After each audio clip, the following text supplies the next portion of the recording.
All right, traders, here's what we need to know going into the FOMC policy decision coming up on Wednesday. Now, the Fed cut rates by 100 basis points or 1% in 2024.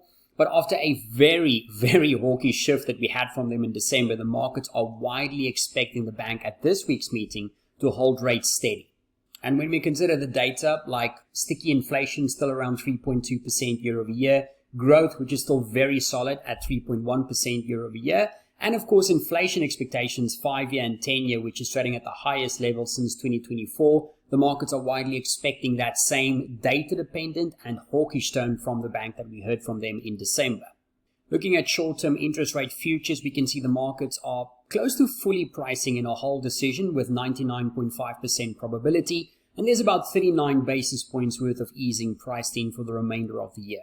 Now, there are three probable outcomes that market participants will be focused on going into this meeting. The first one is for the bank to hold rates steady with basically an unchanged comments like we heard back in December, and markets wouldn't really expect any major reactions from either the dollar or US equities on that, because that right now is the market's baseline expectation.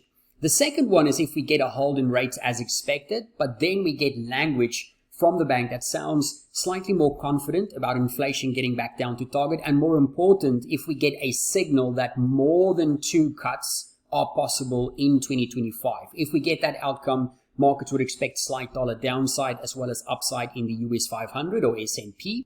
The third possible outcome is if we get a hold in rates, but a Fed that sounds a lot more concerned about inflation compared to what we heard from them back in December, with a possible signal that no more cuts is a possibility for 2025. Remember, the markets are already fully pricing in one more cut and the possibility of a second. So if the Fed comes out and says, listen, we don't think any more cuts is a possibility, then obviously we could expect a little bit of upside for the dollar and some possible downside pressure playing out for the US 500. Now, one caveat to consider for the dollar this week is, of course, positioning. Since positioning is very stretched on the long side and sitting at its highest or most stretched level since 2017, there is the possibility that the dollar could be more sensitive to a dovish Fed compared to a hawkish Fed. But with the lack of implemented tariffs last week, as well as the recent pullback that we've had in the US dollar, basically giving back all of those post-December FOMC gains, there is the possibility that positioning might be slightly more